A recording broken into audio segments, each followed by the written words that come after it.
प्यारे बच्चों, आज हम नादान दोस्त पाठ के अंतर्गत अध्ययन कर रहे हैं कि किस प्रकार से श्यामा और केशव उस चिड़िया के अंडे की सुरक्षा करने के लिए वह कई प्रकार से प्रयत्न करते हैं। उसके बावजूद वहाँ पर उनकी माता उनको डांटते भी हैं। दोपहर का समय रहता है, चिड़िया के अंडों के लिए सुरक्षा करने के लिए गए होते हैं। उसके बाद फिर शाम का समय का उल्लेख लेखक ने किया है, जिसमें कहते हैं कि 4 बजे यकायक मतलब एकाएक श्यामा की नींद खुल गई और किवाड़ खुले हुए थे। और वहाँ पर क्या होता है कि वह जो श्यामा है वह दौड़ती हुई कार्निस के पास में आती है। जो कार्निस है वहाँ पर आती है और ऊपर की तरफ वह देखने लगती है, जहाँ पर उनके भाई केशव ने अंडे को हिफाजत करने के लिए टोकरी में जो ढके थे, और टोकरी का वहाँ पर पता लेकिन नहीं था। टोकरी वहाँ पर श्यामा को दिखाई नहीं दी। संयोग से उसकी नज़र नीचे गई तो वह उल्टे पांव दौड़ती हुई कमरे में जाकर जोर से बोली। चिल्ला करके जो श्यामा है वह बोलने लगती है कि भैया, अंडे तो नीचे पड़े हैं, बच्चे उड़ गए क्या? ऐसा वो पूछने लगे कि भैया, अंडे तो नीचे पड़े हैं, बच्चे उड़ गए। इतना सुन करके केशव घबरा करके उठता है। वह घबरा गया और घबराने के बाद में अपने जो सोए हुए हैं वो उठ गए और दौड़ता हुआ वह जो है बाहर आया और क्या देखता है कि तीनों अंडे नीचे टूट करके पड़े हुए हैं। और उस अंडे से क्या होता है कि चूजे किसी आकार का कुछ चीज उसको निकलता हुआ दिखाई देता है और ऐसा लगता है कि पानी की प्याली एक तरफ टूट करके पड़े हुए हैं, मतलब सब बिखरे हुए हैं। टोकरी भी गिर गए थे, प्याली भी बिखरे हुए थे और वो चिड़िया के जो अंडे हैं उनमें से सफ़ेद रंग का उनको दिखाई दिया। ऐसा लगने लगा कि यह क्या हो गया, अचानक से ऐसा होने का क्या कारण है। इस प्रकार से बहुत देर तक वह जो हम देखते हैं कि केशव सोचने लगा, विचारने लगा और उसके चेहरे का रंग उड़ गया। उनका चेहरा का जो रंग है उसको देखने लायक है और सहमी हुई आँखों से जमीन की तरफ वह देखने लगा। केशव जो है नीचे की तरफ देखने लगा और श्यामा ने पूछा, बच्चे कहाँ उड़ गए? बच्चे कहाँ उड़ गया भैया? ऐसा वो पूछने लगी। और इतना सुनने के बाद केशव ने करुण स्वर में कहा, अंडे तो फूट गए। केशव जो है करुण अर्थात दुखी स्वर में कहने लगे कि अंडे तो फूट गए। तो इतना सुन करके श्यामा कहने लगती है अपने भैया केशव से कि और बच्चे कहाँ गए? बच्चे कहाँ गए? इतना सुन करके केशव थोड़ा गुस्से में होते हैं और कहने लगे कि तेरे सर में देखती नहीं है, अंडों में से उजला उजला पानी निकला है, वहीं तो 2-4 दिनों के बाद में बच्चे बन जाते। बच्चे बनने के लिए यही एक प्रक्रिया होता है जो आपको दिखाई पड़ रहा है। इस प्रकार से आपस में श्यामा और केशव बात करते रहे। माँ ने सोटी हाथ में लिए हुए, सोटी मतलब उनको मारने के लिए एक डंडी को हाथ में लिए हुए पूछा, तुम दोनों वहाँ धूप में क्या कर रहे हो? क्योंकि समय अभी आपको धूप में निकलने का नहीं है, आपको वहाँ जाना उचित नहीं है, आप वहाँ क्यों गए हैं? घर में रहना था। इतना वह प्रश्न पूछने लगी तो श्यामा ने कहा, अम्मा जी, चिड़िया के अंडे टूटे पड़े हैं। इतना सुनने के बाद माँ ने आकर के वह जो कार्निस के नीचे से टूटे हुए अंडे हैं उनको देखने लगी, और देखने के बाद वह गुस्से से बोली कि तुम लोगों ने अंडों को छुआ होगा, क्योंकि अंडे को छूने से वह खराब हो जाता है। जरूर तुम दोनों मिल करके कुछ गड़बड़ किए हो। अब तो श्यामा को भैया पर जरा सी भी तरस नहीं आया। उसी ने शायद अंडों को इस तरह रख दिया कि वह नीचे गिर गया। मतलब श्यामा जो है कहने लगती है, इससे उसे सजा मिलनी चाहिए।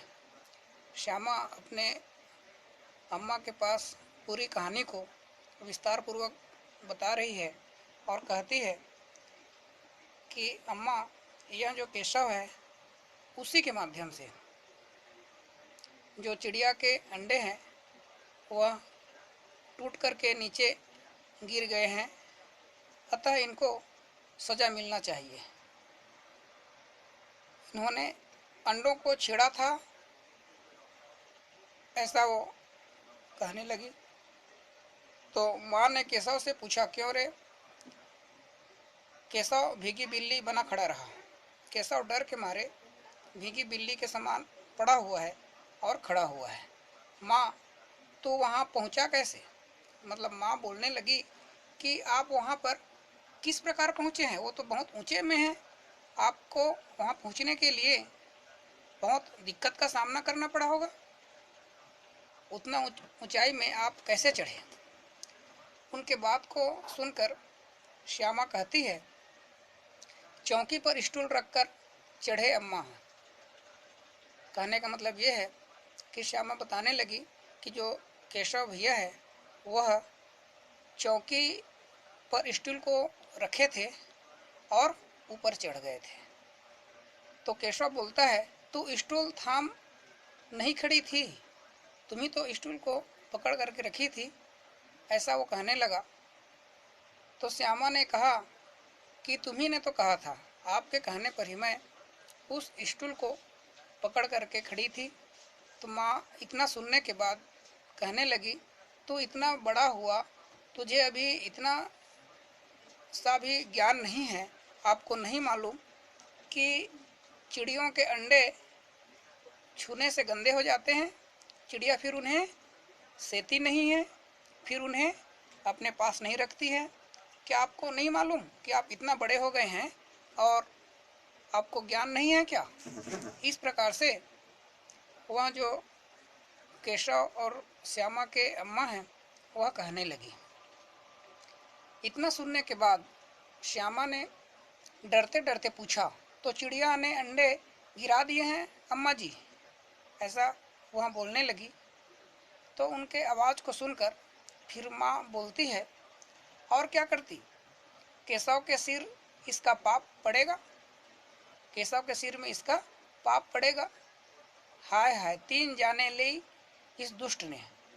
अम्मा कहने लगी कि जो 3 अंडे हैं वे सब नीचे गिर गए हैं, उसीलिए कहते हैं कि 3 जाने ये ले लिए हैं, जो कि उचित नहीं है। इसके बाद कहते हैं कि ये लड़का जो है वो बहुत ही दुष्ट है, ये 3 जीवों का हत्या कर दिए। केशव अपने अम्मा की बात को सुन करके रोनी सूरत में, अर्थात अपने चेहरा को ऐसा बना दिया जिस प्रकार से वह अपने नेत्र से अश्रु की धारा ही निकाल देंगे क्या, और बोलता है कि मैंने तो सिर्फ अंडों को गद्दी पर रख दिया था ताकि उसको किसी भी प्रकार से तकलीफ ना हो, तो इसमें मेरा क्या दोष। माँ को हंसी आ गई, मगर केशव को कई दिनों तक अपनी गलती का अफसोस होता रहा।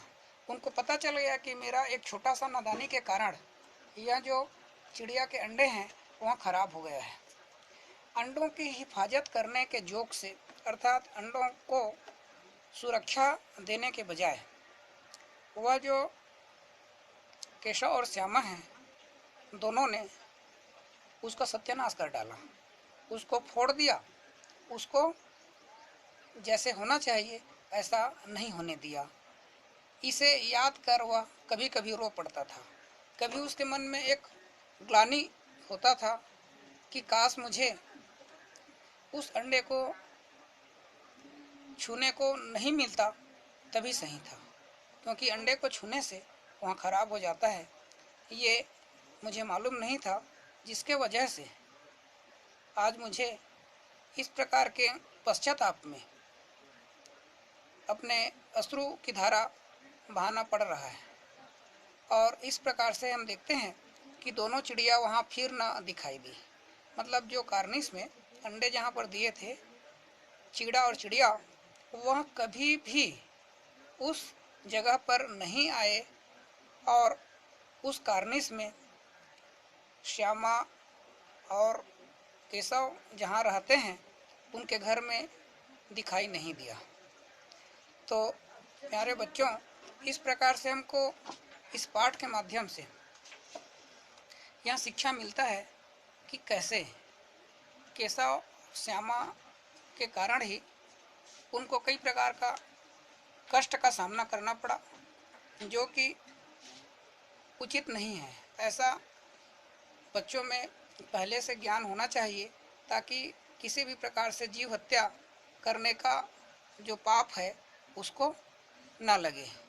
तो प्यारे बच्चों, इस प्रकार से आपको कई इसमें प्रसंग को अलग अलग बताया गया, जिसमें आपको अभी हम जो पढ़े हैं उसमें कुछ कठिन शब्द भी आया है। उनके लिए मैं आपको शब्दार्थ को मैं बताऊंगा, जिसमें कठिन शब्द भी हैं और उसके अर्थ भी हैं, जो आपके लिए बहुत ही महत्वपूर्ण है, परीक्षा की दृष्टि से बहुत ही उपयोगी है। तो देखिए, सबसे पहले एक शब्द का प्रयोग हुआ है यकायक। उसका मतलब होता है अचानक। यकायक का अर्थ है अचानक। उसी प्रकार एक शब्द का प्रयोग हुआ है उजला। उजला का अर्थ होता है सफ़ेद। उजला का अर्थ होता है सफ़ेद। और उसके बाद एक शब्द का प्रयोग हुआ है जरा। जरा का मतलब होता है थोड़ा। जरा, जरा शब्द का अर्थ होता है थोड़ा। उसी प्रकार सूरत। सूरत का अर्थ होता है चेहरा। सूरत का शब्दार्थ होता है चेहरा। और हिफाजत, हिफाजत का अर्थ होता है सुरक्षा। हिफाजत का अर्थ होता है सुरक्षा। अफसोस, अफसोस का अर्थ होता है दुख। अफसोस का अर्थ होता है दुख। तो यह 2 बार रिपीट करके इसलिए बताया जा रहा है ताकि आप सुन करके सही सही लिख सकें। यदि आपको एक बार में सुनने से समझ में नहीं आएगा तो दूसरा बार सुनिए, दूसरा बार में नहीं समझ में आएगा तो तीसरा बार सुनिए। वीडियो को बार बार देखने से आपको समझ में आएगा और आपको लिखने में आसानी होगी। इसी प्रकार से आपके अभी हम जो पढ़े हैं उसी के अंतर्गत गृह कार्य के रूप में 2 प्रश्न दिया जा रहा है, जो बहुत ही महत्वपूर्ण है, परीक्षा की दृष्टि से उपयोगी है। और इस प्रश्न को आप सुनकर लिखेंगे, इसलिए अपने कॉपी को आप सामने रखिए और लिखेंगे उसको।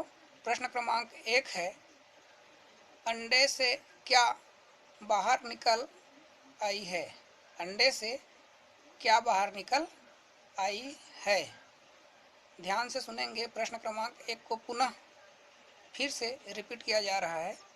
अंडे से क्या बाहर निकल आई है। अंडे से क्या बाहर निकल आई है। ये प्रश्न क्रमांक 1 था। इसी प्रकार से प्रश्न क्रमांक 2, केशव के सिर पर पाप क्यों पड़ेगा? केशव के सिर पर पाप क्यों पड़ेगा?